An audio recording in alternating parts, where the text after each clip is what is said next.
let's go a bit back, because what you told us that everybody told you that you're competing with Salesforce, for example. And as we know, sales, CRM, and everything is not super like it's there are so many companies offering tools for that space.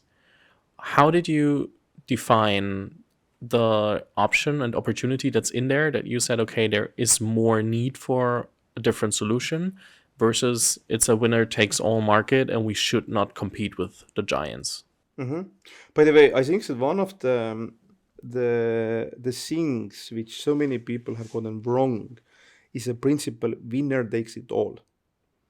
This is just like, I think that if you are basically overall in market second, third, or fourth, whatever you're putting it, but best in your own niche, then that's it.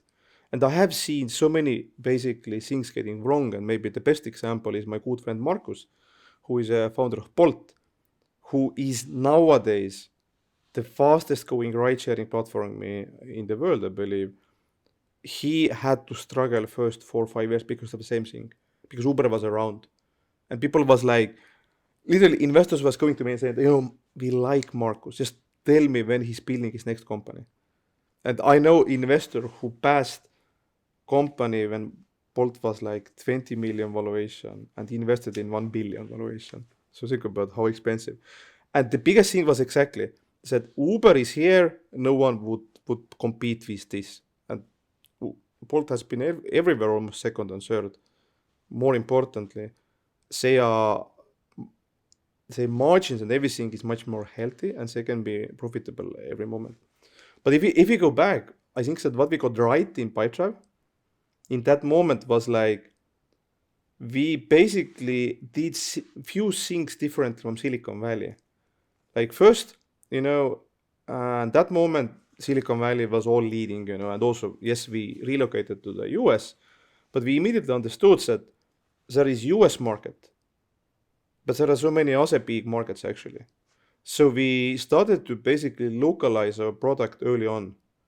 It's different in US because if you are from the big market, you just go and take it, Let's say you're from US, you are just focusing, hey, let's do that market. If from Germany, we take this market.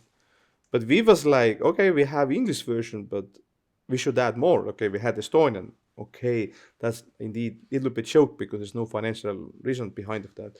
But we was lucky to adding like Portuguese version. And we was Brazilian market leader because we was the first. In that moment, we literally met one Brazilian VC who said, all of my portfolio companies using you, like all of them. And he actually invested to us in the ways that no one else didn't invest at that moment and helped us to out of the thing. So that was the first, I think one of the things that we was like global company from the day one, which helped us differentiate. And we was also like, okay, we have competitors in US, but if you look globally, the setup we have is very unique. And also it helped us that if some market go a little bit down, it will influence us, but not so heavily. And the other thing which it is so difficult to do is that we managed to build product which had viral elements. Like we always like sitting down and looking, hey guys, so we are getting half of the signups word of mouth. It is almost impossible to copy that. So it was like, but I was personally so heavily involved talking with our users. Literally, I was texting people, hey, I'm co-founder of Pipedrive, Like, I just wanted to ask personally, like, are you happy with the product? What can I do? And so on. And I visited them, I met with them, but also this actually made more and more like, difference because those stories was getting out, So it was like, I love this product. I have met the founder, blah, blah, blah. And all of this helped to build these viral elements. But I still believe that you need to geniusly make an effort to build relation with your clients and show us that you can deliver them and you can make them happy. And believe me, CRM is one of the most boring things when you can like make them happy. But we geniusly liked this. We had in the team people who has done sales 20 years. And in overall, black and white, this is something which you can't ignore. You have to do it.